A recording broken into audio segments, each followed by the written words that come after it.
नमस्कार दोस्तों, मैं हूं दिनेश के वोहरा। आप सबका स्वागत है न्यूज टाइम और एसएस न्यूज के इस अंक में। सबसे पहले आप सबको हमारी ओर से, हमारे चैनल्स की ओर से जन्माष्टमी की बहुत बहुत बधाई हो, मंगल कामनाएं।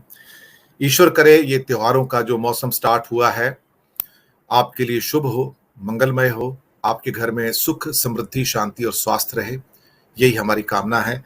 और इन्हीं कामनाओं के साथ आज हम अपना कार्यक्रम प्रारंभ करेंगे। इससे पहले कि मैं अपना सब्जेक्ट स्टार्ट करूं, उसकी पृष्ठभूमि, मैं पहले अपने विद्वानों का परिचय करवा देता हूं। हमारे साथ हैं आज मीनू जैन जी, प्रशांत गढ़वी जी, राजेश ठाकर जी और डॉक्टर अनिल जैन जी। आप सबका बहुत बहुत स्वागत है। नमस्कार, जय हिंद और जय श्री कृष्णा। आज का टॉपिक दोस्तों, किसी देश का प्रधानमंत्री अगर ये आह्वान करे कि सनातन पर बयान का सख्ती से जवाब दें, अजीब लगता है। क्योंकि यही प्रधानमंत्री जब लिंचिंग होती है तब कुछ नहीं कहते, यही प्रधानमंत्री जब कुछ धर्म सभाओं के अंदर हथियार उठाकर नरसंहार की कॉल दी जाती है तब कुछ नहीं कहते। और हर उस मौके पर, मैं सबके नाम नहीं गिना सकता, जहां पर उन्हें बोलना चाहिए देश के प्रमुख के रूप में, वो नहीं बोलते, पर हर उस जगह पर बोलते हैं जहां उन्हें नहीं बोलना चाहिए। राजनीति कभी कभी इंसान को सत्ता के इतने नजदीक ले जाती है कि एक बार को सत्ता आ जाए तो फिर छोड़ने को मन नहीं करता। कुछ ऐसा ही हाल मोदी जी का है कि अब लगता है कि सत्ता जाने वाली है तो शायद वो डर, वो खौफ, वो पसीना चेहरे पर देखा जा सकता है, वो घबराहट, वो तिलमिलाहट, वो बौखलाहट और कहीं ना कहीं बोलचाल में लड़खड़ाहट, ये भी अब सामने आ रही है। और आपके सामने कुछ ऐसे वियर्ड निर्णय आएंगे जिनका आम जीवन से कुछ लेना देना नहीं। वो मुद्दे जो बिल्कुल सेटल्ड मुद्दे हैं, जिनको उठाना ही नहीं चाहिए। इंडिया है, भारत, जरूरत क्या है, सेटल्ड मुद्दा है। हर आदमी अपने इस चीज को स्वीकार कर चुका है। हमारी नसों में इंडिया बसा हुआ है, भारत बसा हुआ है। हम दोनों बारी बारी से यूज कर लेते हैं, कभी ये यूज करते हैं, कभी वो यूज करते हैं, कभी सोचा ही नहीं कि दोनों में फर्क होता है।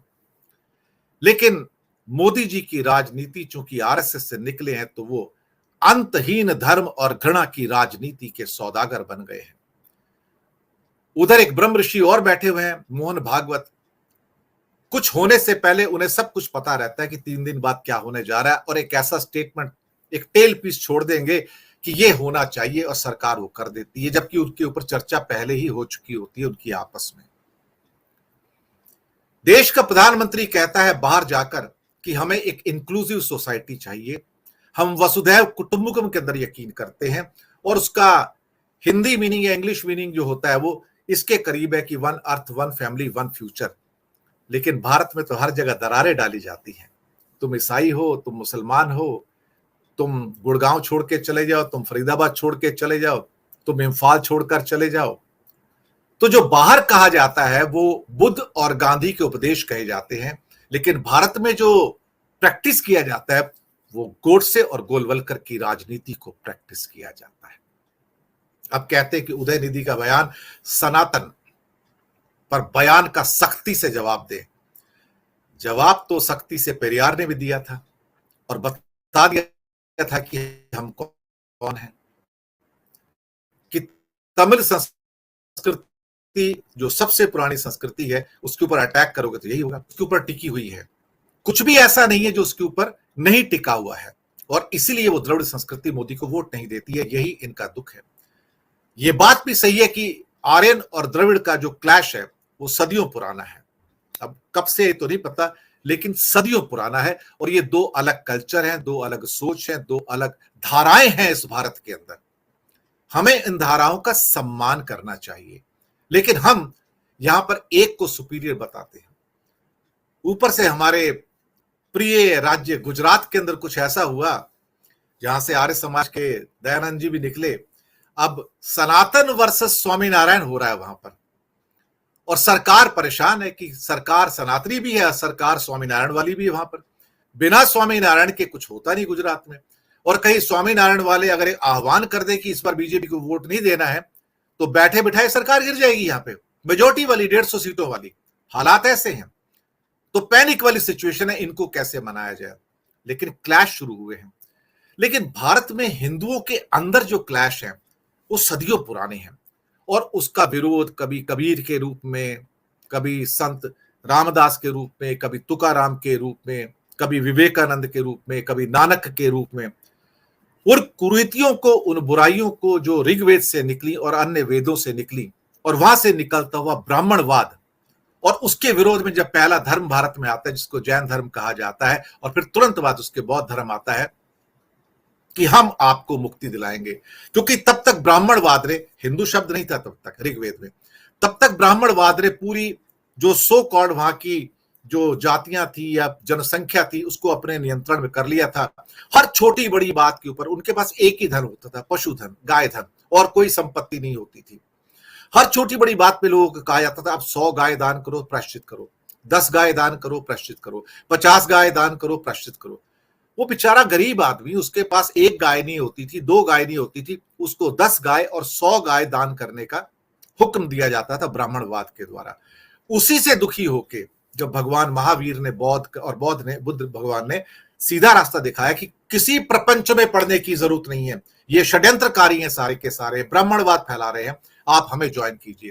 तो धीरे धीरे पूरी जो जनसंख्या थी, क्योंकि हिंदुस्तान तो उस टाइम था नहीं, ना भारत था, कुछ भी नहीं था, जंगल थे सारे के सारे, उस टाइम कोई पासपोर्ट वीजा थोड़ी लगता था। तो वो उस धर्म में परिवर्तित हो गए, और अशोक तक आते आते बुद्ध धर्म का प्रचार प्रसार बहुत बढ़ चुका था। फिर बाद में फिर एडी में आते आते सिंधु के पार रहने वालों को हिंदू कहा गया। फिर वहां पर कुरीतियों से लड़ने वालों की तो लाइन बहुत लंबी है।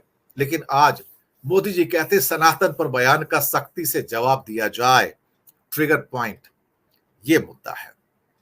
क्या इससे देश में एकता बढ़ेगी, बल्कि हिंदुओं के अंदर ही क्लैश बढ़ेगा।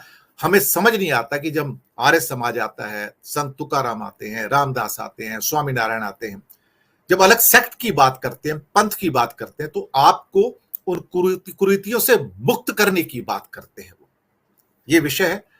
मैं सबसे पहले आमंत्रित करूंगा प्रशांत गढ़वी जी आपको कि आप इस विषय पर क्या कहना चाहते हैं। ये सनातन पर बहस बेमानी बहस है, और मुझे लगता है कि ये हिंदू धर्म के अंदर जो टकराव है, इन टकरावों को और बढ़ाएगी, उग्र बनाएगी। प्रशांत जी। देखिए, आज मेरे सामने 2 अलग-अलग मुद्दे हैं। एक मुद्दा है पूरे देशव्यापी सनातन धर्म जो चल रहा है और उसके सामने की ऑपोजिट विचारधारा, और दूसरा हमारा गुजरात का मुद्दा जो आपने भी छेड़ा है, तो वो एक अलग मुद्दा है। तो पहले ओवरऑल देश की बात करता हूँ। ये देश की जब से रचना हुई, स्थापना हुई, देश जब से बना, गुलामी हुई, वो एक अलग बात है, बट देश तो पहले से धर्म और संस्कृति और आस्था पे चल रहा था, और उसके हिसाब से अब जो भारत नाम जो है वो भी एक संस्कृति वाला नाम है। तो उसके बाद सनातन धर्म के आधार पर चला, लेकिन जैसे जैसे उसके साथ साथ साइंस मतलब विज्ञान ने भी एक पैरेलल रोड मैप लिया और बनाया, और जैसे जैसे पॉपुलेशन आती गई, एक विचारधारा में थोड़ा डाइवर्जन आया। तो कुछ लोग विचारधारा को मानने लगे, कुछ लोग आस्था और धर्म को मानने लगे, लेकिन विचारधारा वाले भी अपनी तरफ जी ही रहे हैं, उनकी भी एक अलग दुनिया है। तो उनको लग रहा है कि धर्म जैसा कुछ नहीं है, और इसीलिए फिर वहां से आस्तिक वर्सेस नास्तिक की फाइट शुरू हो गई। और जैसे आज का मेन मुद्दा जो है कि स्टालिन के बेटे ने, उदयनिधि ने जो स्टेटमेंट दिया, तो अभी उनको खुद को एज ए नास्तिक बताया गया है, और वो नास्तिक थे, नास्तिक है, नास्तिक रहेंगे। वो पेरिहार थियरी को मानते हैं। उनके लिए काफी सारा उनको भी जस्टिफाई करना पड़ा है। जो गणपति की मूर्ति उनके घर पे एक बार लाया था, तो उसका काफी सारा जस्टिफिकेशन। तो एक पूरा वर्ग है जो नास्तिक है, जो प्योर साइंस बेस्ड चलता है, तो उन्होंने उनकी विचारधारा व्यक्त की है, बट उनकी विचारधारा लोगों के ऊपर थोपने का अगर ट्राई किया गया है कुछ और वे से, इसीलिए वो आवेश में आके कुछ बोल गए हैं। अभी उसको जवाब देना है, मतलब ये तो कॉमन सी बात होगी कि 2 विचारधारा वाले व्यक्ति एक दूसरे को एक्सेप्ट नहीं कर रहे, तो जिसके पास अभी पावर है वो ऐसा बोले कि इसको जवाब दो। अभी वो अपनी थियरी से चल ही रहा है, उसकी लाइफ चल रही है, उसकी जीवन चल रही है, उसके उसके फॉलोअर्स की भी लाइफ चल रही है, और यहाँ सरकार है कि मेरे पास पावर है, आप मेरी विचारधारा के खिलाफ कुछ कर रहे हो इसलिए मैं आपको कुछ भी करूंगा। इसलिए ऐसा स्टेटमेंट आज मोदी साहब से भी हमने सुना कि भाई इसके खिलाफ कड़ी से कड़ी मतलब वो दो, उनका जवाब दो, ईंट वाला जवाब दो, पत्थर वाला जवाब दो। काफी सारी जगह एफआईआर भी हुई है। अभी देखो कोर्ट क्या करती है, क्योंकि हमने तो देखा है इसके बेसिस पे पूरा मूवी बना है, और वो मूवी भी कोई ऐसे तैसे व्यक्ति की नहीं है, वो साहब के बहुत ही क्लोज एक्टर है, मतलब बहुत ही क्लोज है वो व्यक्ति, और वो अच्छी तरह उसको दिखाया जाता है। मतलब ये दो धारी नीति हम देख रहे हैं। ओ माय गॉड में क्या चल रहा था, वो एक अलग नास्तिक थियरी थी, लेकिन उसको प्रमोट भी किया जा रहा है अभी OMG 2 में। तो वो कौन है जिसको साहब ने बहुत बड़ा इंटरव्यू अच्छा दिया है, आम कैसे खाते हैं। तो ये दो धारी वाली विचारधारा है, नो डाउट। आई ऑल्सो मतलब अपोज, क्योंकि मैं आस्तिक हूं तो मैं भी अपोज करता हूं कि स्टालिन के मतलब उदयनिधि को ऐसा क्यों बोलना पड़ा। अगर उनको कुछ भी करना था तो वो अपनी थियरी की तरह आगे बढ़ के उसको अपनी तरह इंप्लीमेंट करते, अपने घर में रखते। ये पूरा अपना जो देश है, जो हमारे पास जो आजादी है, जो फ्रीडम ऑफ स्पीच के साथ हमारी एक अलग लिविंग स्टाइल है, तो अपने आप करो, आपको जो मर्जी आई, वोरा साहब को जो मर्जी आती वोरा साहब करे, मैं उनको दखलंदाजी नहीं करता हूं। तो लेकिन आप लोगों को आह्वान नहीं कर सकते दोनों एंड पे, ना सरकार सामने वाले पे, ना सामने वाला सरकार पे या किसी और पे थोप नहीं सकता है कि भी आप ये विचारधारा को फॉलो करो, हम सनातन को खत्म करना चाहते हैं। ये पॉसिबल नहीं है। ये एटलीस्ट इंडिया में अभी ये चीज में कुछ भी ये राजनीति के अलावा और कोई मुद्दा ही नहीं है। कोई भी स्टेटमेंट मतलब वो माइथोलॉजी से आता है, धर्म से आता है, किसी और मतलब व्यक्ति विशेष आता है, तो वो इंडिया में सिर्फ राजनीति का मुद्दा बन के रह जाता है और कुछ भी नहीं होता है। ना तो उसमें कोई क्रांति आती है, ना उससे कोई एक्सेप्टेंस बढ़ता है। तो मुझे लग रहा है ये प्योर और प्योर राजकीय मुद्दा बनाया जा रहा है, और भी आगे बढ़ेगा। दूसरा वाला जो मुद्दा गुजरात का है, उसके ऊपर थोड़ी टिप्पणी में मेरे सेकंड स्पेल में शायद ज्यादा करूंगा। जी जरूर जरूर, उसके बारे में मैं राजेश जी से पूछ